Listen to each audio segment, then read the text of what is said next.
de Caim e Abel. O que nós vamos então fazer aqui hoje é simplesmente um estudo para estimular, guardem bem, estimular sua busca por conhecimento, que aclarem a visão de Deus e sua misericórdia para com as suas criaturas. Não temos a intenção e nem conhecimento suficiente para aprofundar, mas temos vontade de estudar e compartilhar o que temos aprendido, inspirada pela minha querida amiga Lilian Massabik. Porém, para iniciarmos nosso estudo do livro Gênesis, preste atenção, gente, é preciso não cometer um erro muito grave que pode atrapalhar completamente os nossos estudos. Nós ocidentais aqui no Brasil, América de um modo geral, temos uma influência muito profunda do pensamento grego. O que significa isso? Que mesmo não percebendo, raciocinamos de uma maneira lógica. Dá uma folhinha para ele, filho. Se fizermos isso com o texto bíblico, vamos ficar doidos. Porque o texto bíblico, ele não segue a lógica grega. O texto bíblico segue a mentalidade oriental, que é a mentalidade hebraica, faz parte. E ela não é descritiva. Mas o que é descrever? Vamos ver. O ocidental descreve um avião. Assim, ele é cilíndrico, onde as extremidades se afunilam e fica como um bico. A parte de trás tem a forma de um rabo de peixe para estabilizar. E tem as asas que ficam quase no meio desse cilindro. E nessas asas tem hélices potentes chamadas turbinas. E tem um monte de janelinha dos dois lados desse cilindro, umas rodinhas pequenas embaixo, e ao se levantar, voo, recolhe essas rodinhas. E quando se está dentro dele em pleno ar, vê as nuvens e tudo muito pequenininho lá embaixo. Isso é um ocidental, somos nós, descrevendo um avião. E diante disso, podemos até desenhar o avião de tão bem descrito que está, né? Agora, o oriental, ele diria assim: hoje planei nas asas de uma águia, a minha pequenez ficou evidente, pronto, acabou. E nós olharemos um para o outro assim, exatamente desse jeito mesmo. E vamos pensar assim: meu Deus, o que essa criatura está querendo dizer? Não é? É quando a gente pega o livro Gênesis. Portanto, Deus, preste bem atenção que está escrito aí, ó. Deus, Adão, Eva, serpente, Caim e Abel são símbolos. Você disse Deus é um símbolo? Sim, eu disse. Eu disse Deus, porque Deus é imaterial e que temos notícia, o único que consegue entrar em contato com o Criador diretamente é Jesus. Portanto, quem estava na coordenação de tudo isso que está acontecendo aqui é o nosso governador espiritual, Jesus. E claro que lá Moisés tinha que falar que era Deus, porque senão ia ficar como? Até hoje ninguém consegue entender que Jesus trabalha para Deus. Até hoje as pessoas não conseguem entender que Jesus não é Deus, mas é nosso irmão evoluído. Então, a gente não tem que se preocupar em descrever Adão e Eva.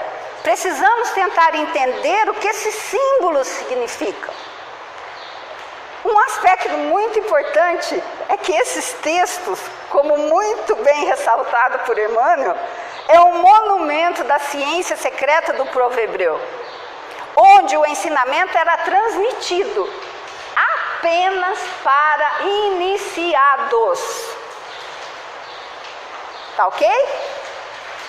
Hoje, sem a chave da doutrina dos espíritos, fica muito difícil avaliar certos temas, certos assuntos que são tratados no livro Gênesis. E outra coisa muito profunda, se preparem, respirem. O livro Gênesis quer dizer origem, princípio, não se refere apenas à origem da criação, dos animais, das plantas, do ser humano. Então, qual é a origem de que o livro Gênesis da Bíblia se refere?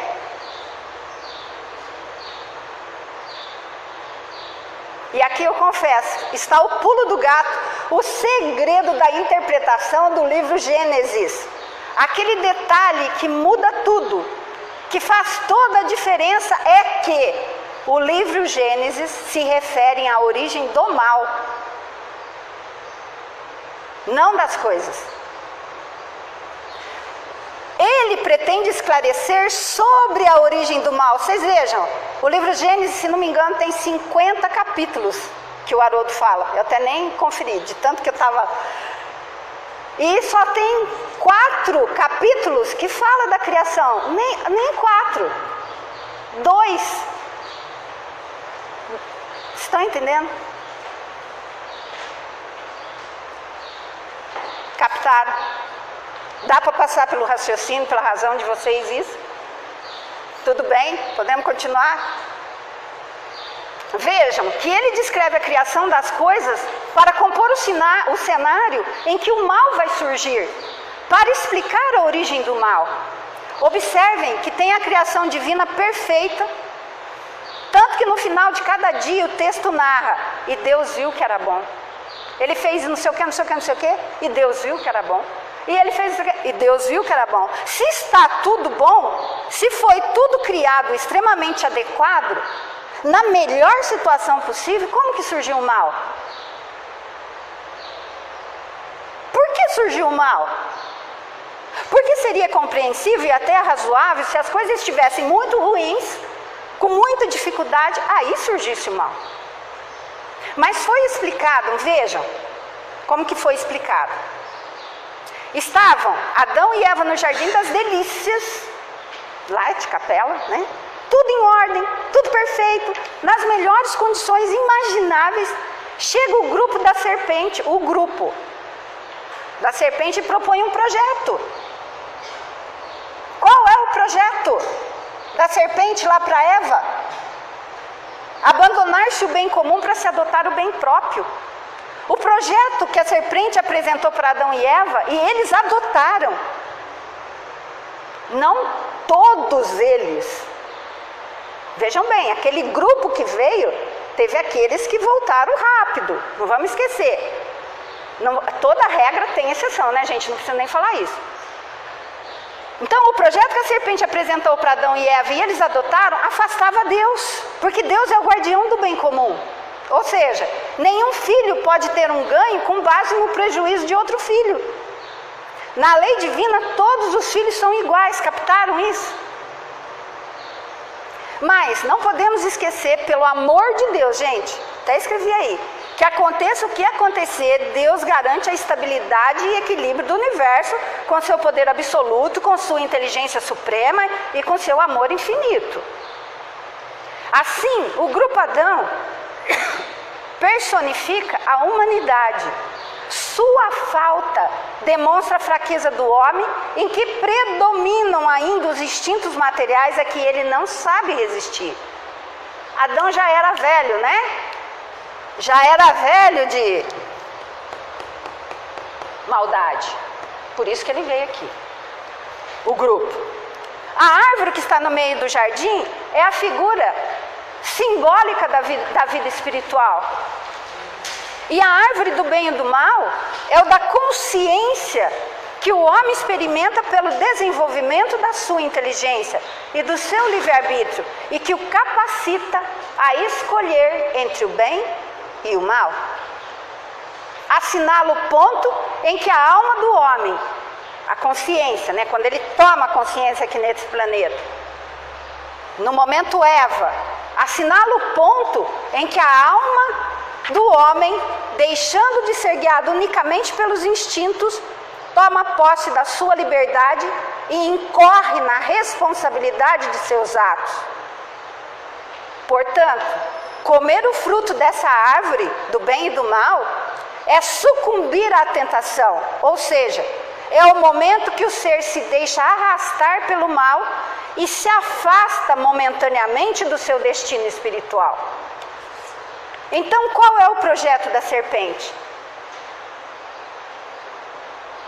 O projeto dela é o seguinte: vamos criar algo separado em que o valor seja o meu próprio, para o meu próprio bem, que o outro... Desculpa, deixa eu voltar. Vamos criar algo separado em que o valor seja o meu próprio bem, ainda outro tenha que derramar lágrimas. Esse é o projeto da serpente. Agora, por que o texto coloca uma serpente para simbolizar o elemento tentador? O próprio texto vai dizer, e é preciso ficar atento, é porque ela rasteja, porque ela é sutil, ela se esconde, porque ela é astuta. Porque ela não chega para a mulher, vocês viram lá na Bíblia como é que está? Aqueles seres estão representados por uma serpente, ele não chega na mulher assim, ó, olha, Eva, no grupo Eva, né? Que já está com a razão e sentimento. Eu tenho um plano. O meu plano é dominar o mundo. E para isso eu quero me opor ao projeto de Deus. Foi isso que ela falou? Não. Isso não é astúcia. Isso revelaria um tal grau de sinceridade, aí não seria serpente. Uma serpente não faria isso. Então ela chega, ela não diz que tem um projeto, ela não diz a que veio, ela não fala dela. A serpente falou dela? De jeito nenhum. Mas levanta questões. O que Deus te disse, Eva? Foi isso que a serpente fez. O espírito que estava lá, ainda sem encarnar, colocou na cabecinha dela, mas o que Deus disse para você mesmo?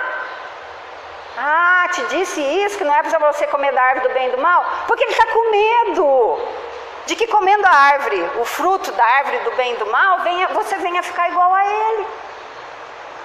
E essa é a marca do mal, é a marca da obsessão, é a marca da fascinação, é a marca da influenciação espiritual inferior. Veja que às vezes vem alguma coisa negativa em nossa cabeça e sempre começa com uma perguntinha.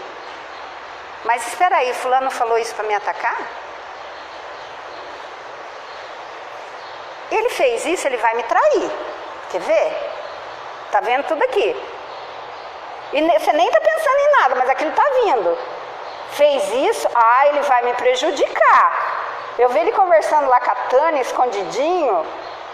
Ô Tânia, ele está querendo me prejudicar, é isso, Tânia? A Tânia, o que é isso? Nós nem estava falando disso. Tira isso aí da cabeça. Eu não é, às vezes nem a pessoa nem está falando disso, né, Tânia? A outra chega e você fala assim, ô Tânia, estava falando com você porque ele está montando alguma coisa contra mim?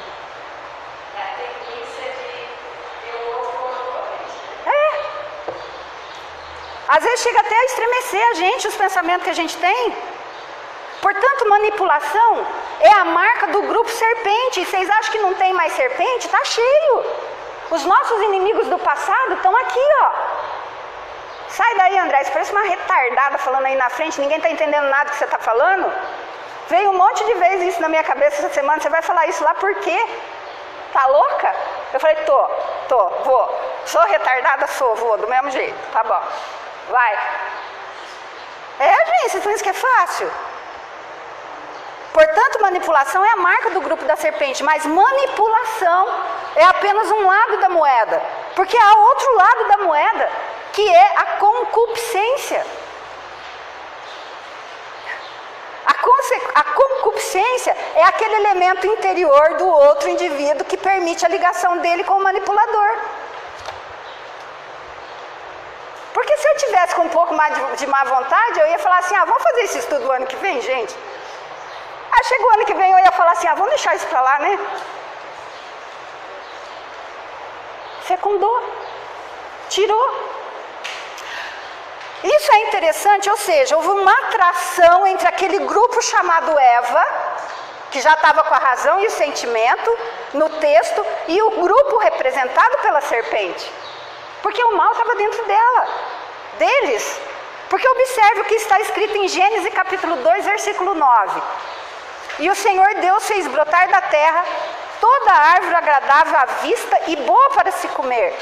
E a árvore da vida no meio do jardim. Olha só como é que está lá. E a árvore do conhecimento do bem e do mal. Ou seja, a árvore do conhecimento do bem e do mal eu coloco onde eu quiser. E valorizo o bem e o mal do jeito que eu quiser. Não é assim? Não dá para entender aqui isso? Eu posso colocar a árvore do bem e do mal onde eu quiser, porque ele falou que a árvore da vida está no meio do jardim. E seguindo o texto temos, e disse a mulher à serpente, já desfigurou tudo. Do fruto das árvores do jardim comeremos, mas do fruto da árvore que está no meio do jardim, Disse Deus. Gente, depois você chega em casa e lê, é muito interessante. Não comereis dele, nem nele tocareis, para que não morrais. A morte de que eles são ameaçados, caso infrinja a proibição que se lhe faz, quer dizer sim, que é um aviso das consequências inevitáveis, físicas e morais, decorrentes da violação das leis que Deus lhe desgravou na consciência. Ou seja, deixa eu ler mais um pedaço. E é por isso de mais evidente que aqui não se trata da morte corporal, pois como se explica que mesmo comendo o fruto da árvore, Adão ainda viveu longo tempo?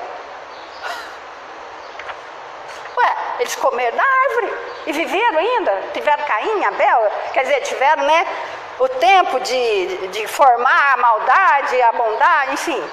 Portanto, entendemos que se trata assim da morte espiritual, ou por outras palavras, da perda dos bens que resultam do adiantamento moral. Perda essa figurada pela sua expulsão de um jardim de delícias. Gente, que coisa mais gostosa do que essa amizade que envolve a gente?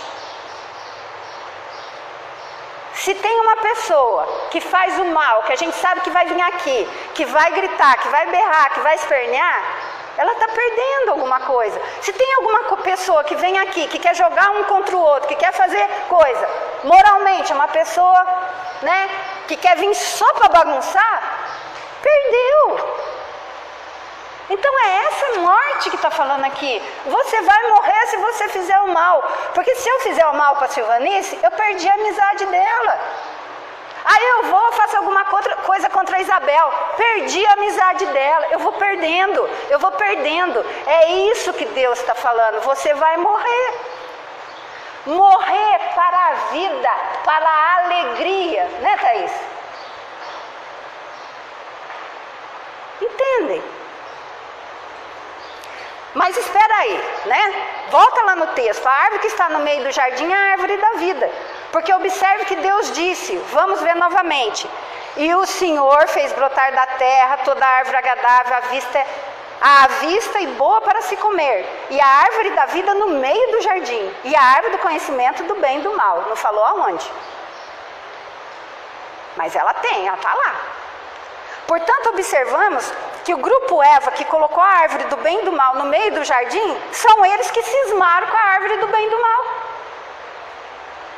A serpente, o grupo serpente, os que não estavam ainda encarnados, ou mesmo os que estavam, né, encarnados, deu um empurrãozinho, porque o ser humano primeiro sempre quer viver de modo independente de ser, do ser que o criou. E isso até hoje, os nossos filhos.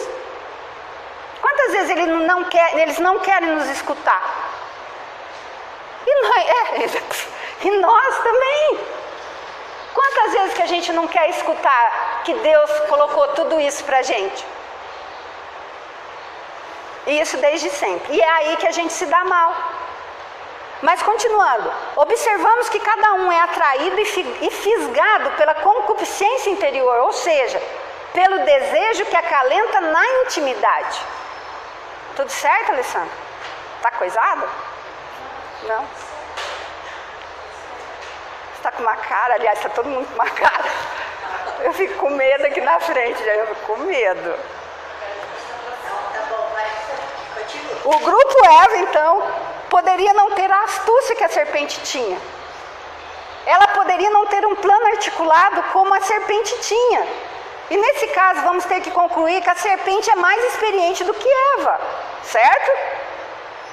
E mais experiente ainda do que Adão.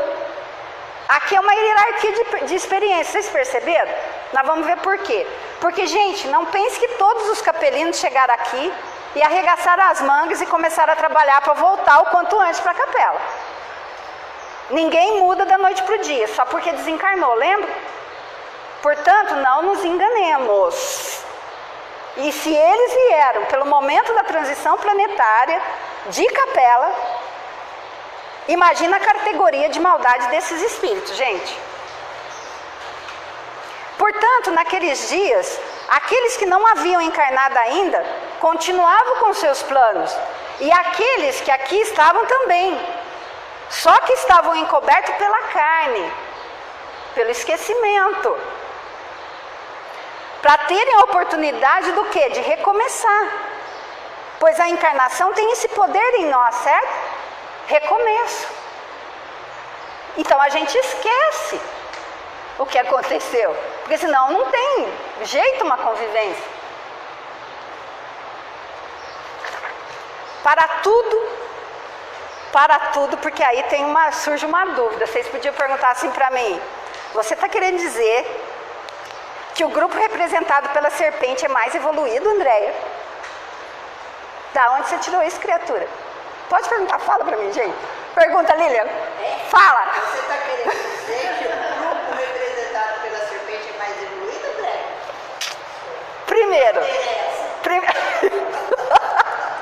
Primeiro, que não é serpente, né? Mas um ser que ainda não aprendeu a amar, mas que também não é o diabo, nem o capeta, nem Satanás. É um ser que através das encarnações vai aprender a amar. Está tendo a chance agora no planeta Terra de aprender a amar. E para entender isso, eu super indico a leitura do livro Libertação, Psicografia do Chico, ditado por Emmanuel. Lendo, pode ter certeza que vocês entenderão sobre não existir uma pessoa amar eternamente, para ficar no inferno com um garfo de 3 pontas cutucando os outros. Deus acha que nós temos mais o que fazer do que ficar fazendo isso, tá? Pode ficar tranquilo. Portanto, continuando, vamos para a hierarquia da evolução espiritual, contida já de início nesse texto. Olha só, ali no começo da Gênesis, Alessandra, já está ali a hierarquia da evolução espiritual. Uma alma jovem e inexperiente, ela está naqueles estágios ainda iniciais de evolução como ser humano. É ingênua, não tem experiência, não tem uma história evolutiva mais complexa. À medida que ela vai progredindo nas reencarnações, vai adquirindo conhecimento, pode optar pelo caminho do bem, e aí vai se tornando um espírito bom, um espírito superior, ok? Ou ela pode optar pelo caminho do mal, e vai ganhando experiência na maldade, na malícia, em se opor a Deus, em ferir a lei divina, vai se tornando um expert em violar a lei divina, portanto, uma alma experiente, mas cristalizada no mal. E lendo o texto da Bíblia, logo adiante, já está descrito as penalidades ou ação e reação para cada um de acordo com seu grau evolutivo por desobedecer a lei divina. A gente fala assim, né? Por desobedecer a lei divina, parecendo que é uma coisa assim que Deus está te macetando. Vai lá, carpe 10 jardim no sol do meio-dia e eu quero ver pronto. Não é nada disso, ele está falando assim, ó, ama e respeita o outro.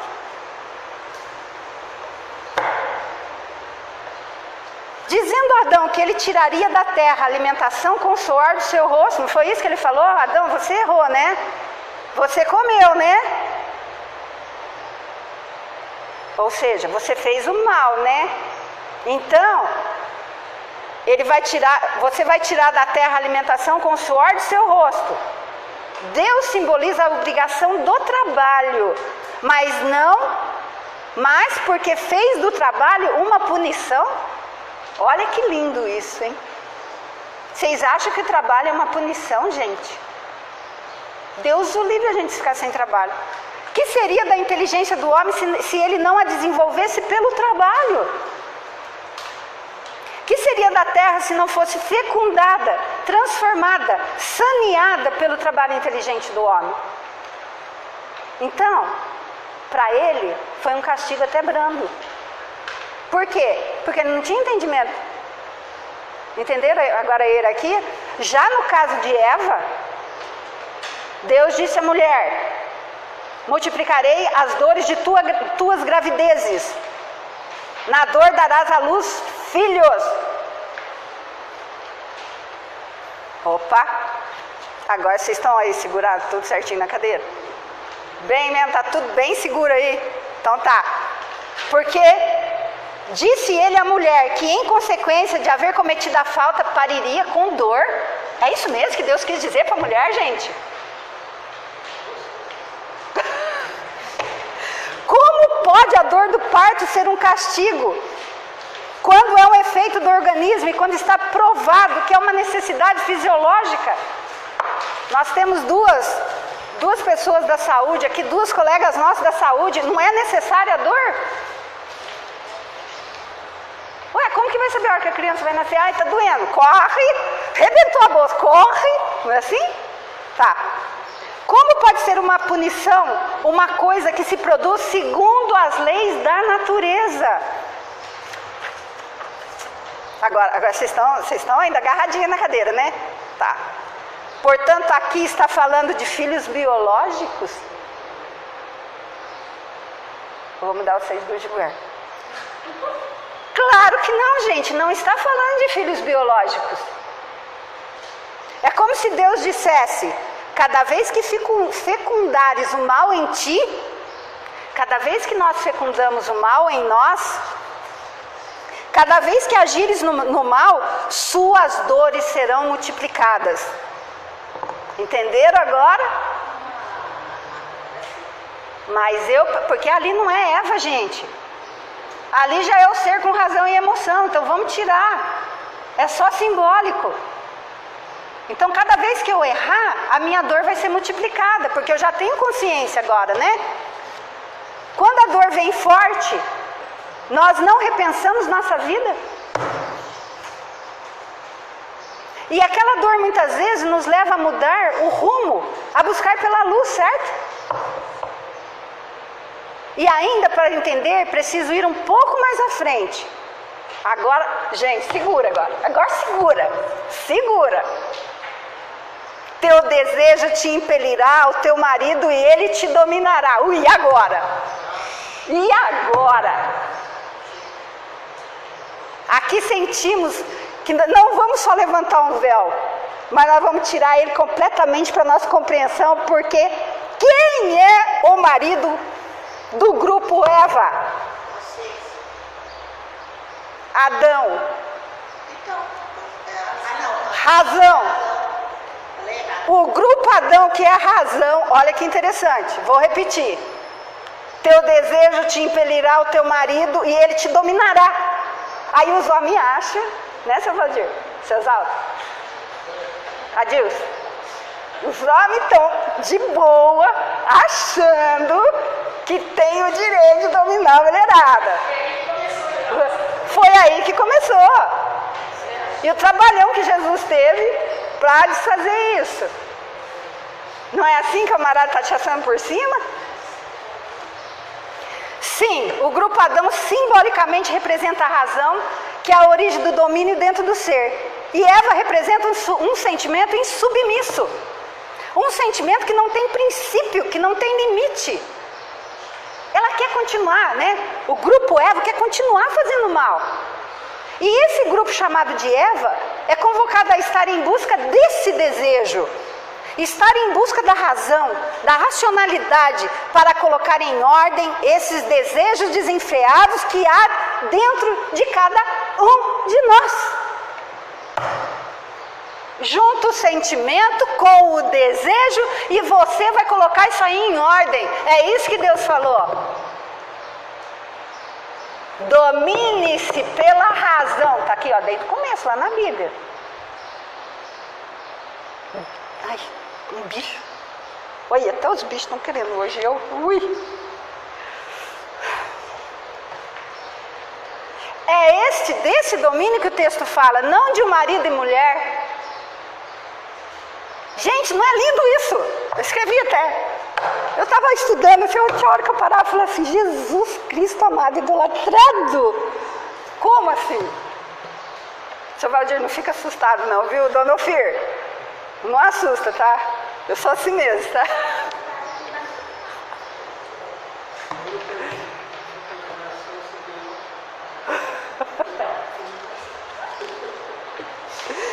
E para o grupo serpente, que é o elemento de inspiração do mal, qual será a penalidade? Ó, a serpente que inspirou, ela é mais experiente, certo? Ó o que está lá no texto para esse tipo de gente peçonhenta. Fez eu brigar com a Tânia e com a Isabel, entendeu? Esse é o tipo da pessoinha peçonhenta, tá? Esse ser que inspira o mal vai simbolicamente... tem gente, Karim, tem gente lá na frente. Esse ser que inspira o mal vai simbolicamente arrastar no chão, vai comer pó, vai ser esmagado, ou seja, a expiação é o elemento kármico nos níveis mais intensos, dado o grau de astúcia e o grau de maldade desses espíritos que influenciam para o mal. Isso é muito bonito, porque esse texto aqui é um retrato das possibilidades da evolução do espírito e as categorias de assimilação das consequências pelas suas ações, de atos de acordo com o estágio evolutivo de cada um. Então, de acordo com o estágio evolutivo de cada um, vai ser a sua penalidade. Mas não nos esqueçamos que isso ocorre depois de todas as possibilidades de inspiração para o bem que Deus usa para nos ajudar, também conhecido como misericórdia. Porque aí, agora sim entendemos. O texto quando diz, no mundo onde daqui em diante ides viver, vejam, eles saíram de Capela e vieram para cá. Cultivareis a terra e dela tirareis o alimento, com o suor da sua fronte. E a mulher, parirás com dor, porque tal é a condição desse mundo. O paraíso terrestre cujos vestígios têm sido inutilmente, o paraíso terrestre cujos vestígios têm sido inutilmente procurados na terra, era, por conseguinte, a figura do mundo ditoso, onde vivera o grupo Adão. Ou antes, a raça dos espíritos que eles personificam. Deu para entender? Ou seja, eles moravam em Capela, vieram para cá. Então, quando eles chegam aqui, por que eles têm que trabalhar com o suor do rosto? Vai parir com dor. Ou seja, os graus de ação e reação. Né? Eles saíram sim do paraíso, mas não aproveitaram. Certo? A expulsão do paraíso marca o momento em que esses espíritos vieram encarnar entre os habitantes do mundo terráqueo. E a mudança de situação foi a consequência da expulsão de lá. Não dava mais para eles viverem lá junto com pessoas de bem. Eles estavam atrapalhando. O anjo, e agora, ó, isso é lindo, hein? Isso é lindo. Lá na Gênesis não tem um anjo que está com uma espada flamejante, guardando para eles não voltar mais para o paraíso? Tem, né? O que quer dizer isso? Ó. O anjo que, empunhando uma espada flamejante, veda a entrada do paraíso, simboliza, na verdade, a impossibilidade em que se acham os espíritos dos mundos inferiores de penetrar nos mundos superiores antes que o mereçam pela sua depuração. Entenderam? Não? Ó, Deus não colocou? Ele veio e trouxe, né? O povo todo. Quando... Peraí. Esqueci de segurar.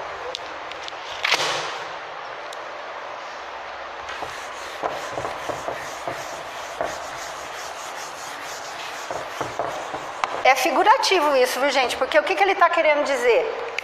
Eles saíram aqui de Capela, certo? Então, enquanto eles não evoluírem, simbolicamente, tem um anjo aqui com uma espada flamejante. Mas não é. O que está querendo dizer aqui? Porque isso aqui é simbólico. Está querendo dizer o seguinte, ó. Você não vai poder retornar enquanto você não for bom. Só isso.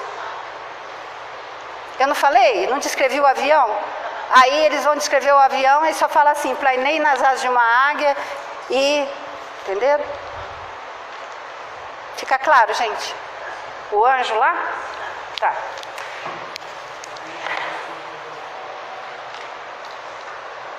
Por isso que observamos que para outras religiões, algumas passagens é como que um beco sem saída. No entanto, a doutrina dos espíritos explica sem dificuldade e de maneira racional as leis divinas de amor, repito, de amor, com o entendimento da anterioridade da alma e pela pluralidade das existências e pela pluralidade dos mundos habitados. Lei sem a qual tudo é mistério e anomalia na vida do homem. Eu não sei para onde que eu vou, de onde que eu vim, o que eu estou fazendo aqui, né? Agora vamos analisar. Se a falta de Adão consistiu literalmente em ter comido um fruto, vamos ver, né? Lá do outro lado, agora, tá? Se a falta de Adão consistiu literalmente em ter comido o fruto, que algumas correntes teimam em retratar como uma experiência sexual, e teimam, eu pergunto, como justificar o rigor da punição se foi o próprio Deus que criou o homem para sua propagação? Recordem o que está escrito em Gênesis capítulo 1, versículo 28.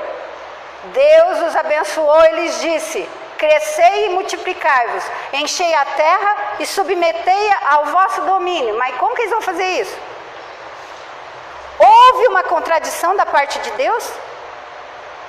Pois se Adão houvesse entendido assim a proibição de não tocar no fruto que eles estão falando, que é o sexo, onde estaria a humanidade? E que teria sido feito dos desígnios do Criador da multiplicação? Vocês percebem que é umas incongruências? Entenderam, gente? Não tem como. Deus se contradiz? Uma vez que a multiplicação era a lei já no paraíso terreno, a expulsão deles dali não podia ter tido como causa, portanto, supostamente, esse fato sexual. O que deu crédito a essa suposição foi o sentimento de vergonha, então, que Adão e Eva manifestaram ante o olhar de Deus, o que os levou a se ocultarem? Será? Eu vou mudar vocês de lugar. Mas, amigos, essa própria vergonha é uma figura da comparação que simboliza a confusão que todo culpado experimente daquele que ofendeu. É a mesma coisa assim, né? Eu chego na Karen e falo assim: ô Karen, sabe a Débora? Não gosto dela não. Ô moça antipática. Aí a Karen vai lá e fala assim: ô Débora, sabe que a Andréia louca, maluca lá falou de você? Você é uma antipática. Aí vem a Débora: ô André, o que eu fiz pra você? Aí eu vou ficar roxa. Entenderam? Não tem nada de sexo, não é isso. Eles ficaram envergonhados porque eles caíram de novo no mal. Quando Deus, a consciência deles falou: errei. Se esconderam. É o que faz quem erra. E sabemos hoje que essa falta não é um ato isolado, pessoal, de um indivíduo, mas que compreende sob um único fato alegórico que se resume nisto: infração da lei de Deus no âmbito moral. Assim, a falta do primeiro homem, simbolizando a humanidade, tem por símbolo um ato de desobediência da lei de amor. Assim, não há dúvida de que comer o fruto, ali no texto, quer dizer sucumbir à tentação do mal, se deixar fecundar pelo mal. Por isso que Emmanuel vai dizer no livro Pensamento e Vida, no capítulo 1, a mente espelho da vida, a mente humana. Como que a mente cresce? Agora sim. Agora vocês vão tomar gosto. Ela cresce entre ilusões que salteiam, ou seja, que assaltam a inteligência. A gente fica iludido. E pior, ilude as pessoas também, né, Isabel? Olha essas religiões, o desserviço. Eu estou aqui hoje falando que nem uma louca retardada, por quê? Vai saber do serviço que eu já fiz em outras vidas. Agora fica aqui que nem louca. Entenderam? O que é o negócio? É o desserviço que a gente faz. ela cresce entre ilusões que salteiam, ou seja, que assaltam a inteligência. Ilusões que assaltam a inteligência significa que nós cometemos o erro não por falta de inteligência, falta de experiência. Nós tínhamos inteligência suficiente para identificar o ardil. Nós tínhamos compreensão, porque senão não seria permitido. Se o espírito não tem inteligência suficiente sequer para dimensionar o que está acontecendo, a providência divina atua no caso. Ninguém faz uma prova de um conteúdo que não foi ensinado, não é razoável. E Deus é misericórdia, além de ser amor. Mas aí vem a ilusão, que é alimentada pelo desejo. E aí sucede um conjunto de equívocos, um conjunto de experiências dolorosas, em que acontece o que com o espírito daí? Ele desilude-se. Puxa, não era o que eu pensei. Lutou tanto, derrubou tanta gente, fez tanta coisa. Nossa, não era nada disso. Agora preste atenção, porque uma vez entregue à ilusão, vem o processo educativo. Logo em seguida, que é a desilusão. É a minha desilusão, a dor que me faz aos poucos sair do estado de hipnose que aquele desejo estava me levando. Essa é a beleza aqui desse texto. Portanto, percebemos que Deus propõe um tipo de ser humano. O grupo representado pela serpente propõe outro.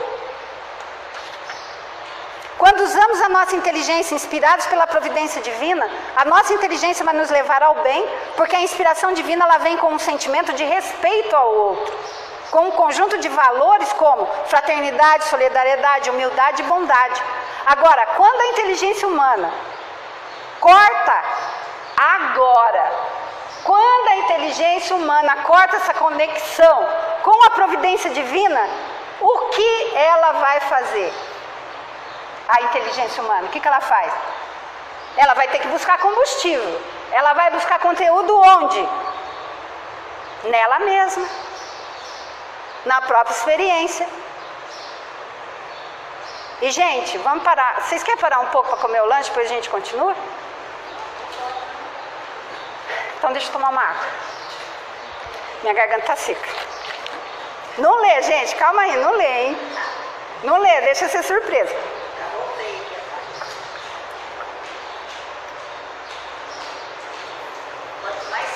Sede. Vocês estão mais curiosos, né? Quanto mais fala, mais curiosidade dá. Imagina eu estudando. Quanto mais você fala, mais emocionante. O duro é aglutinar tudo isso aqui, gente. Ai, meu Deus, dá vontade de falar tanta coisa. E, gente, então nós não vamos parar, mas vamos respirar. Respira, gente, porque agora vai começar. Qual que é a nossa experiência? Nós vamos buscar aqui dentro, né? A gente não quer buscar de Deus. Então a gente vai buscar daqui de dentro, vai buscar dos loucos também, que escreve livro aí, dando aquelas ideias mais idiotas do mundo, né? A nossa experiência é assim. Vai imaginar a Vanderly. Agora, faz de conta que eu sou a Vanderly. Faz de conta que eu sou a Vanderly, tá? O que a Vanderly fala? Ó. Aqui é um lago. Essa pontinha aqui de 1 centímetro. Ai, fica até mais grande demais. 1 centímetro, tá? De profundidade é a nossa encarnação no gênero humano. Alguns quilômetros, ó, isso aqui é nós, tá? Alguns quilômetros de profundidade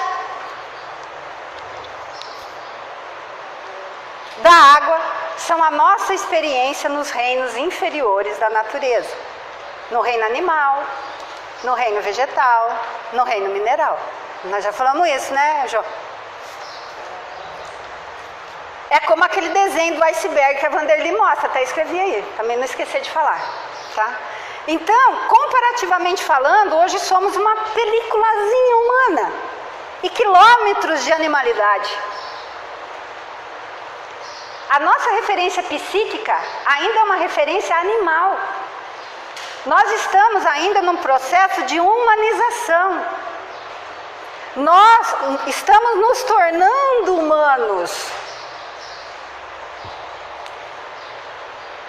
E depois que nos tornarmos humanos através do Evangelho, aí sim ingressaremos numa outra fase, que é a angelitude. E agora vamos entender, porque o primeiro projeto, e que consta no Evangelho segundo o Espiritismo, qual que é? Não é o projeto para nos tornarmos ser de luz, é? Não.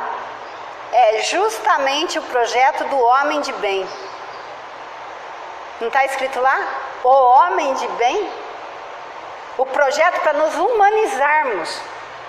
Ou seja, que é para que o nosso conteúdo humano domine a experiência multimilenária da animalidade, que é o outro símbolo dessa passagem, esse diálogo entre a mulher e a serpente, quer alertar nossas emoções, para que elas se humanizem, caminhem em direção aos valores do homem de bem e domine sobre a herança animal, que é também representada pela serpente. Porque estamos, aliás, como sempre estamos, sob duas propostas, a do bem e a do mal, né, João, que a gente viu aqui. Fica a nosso critério escolher, e esse critério também é chamado de livre-arbítrio. Bom, vamos lá. E aí, então, a proposta da serpente fecundou Eva e nasceu quem? Caim. Quem nasceu primeiro mesmo? Todo mundo guardou bem? Quem nasceu primeiro?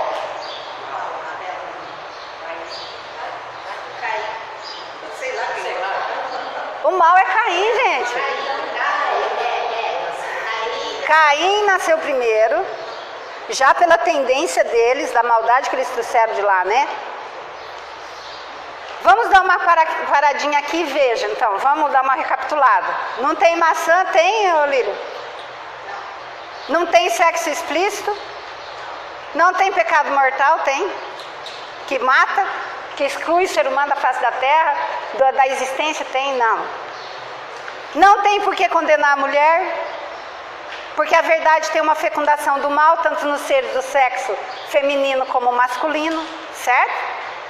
Não é assim? Mas olha que coisa mais linda do mundo, também veio Abel. Não podemos esquecer isso. Porém, em Gênesis capítulo 4, versículo 3, 4, temos: e aconteceu ao cabo dos dias que Caim trouxe o fruto da terra. Então, há uma coisa que eu esqueci de falar. Obrigado, cara.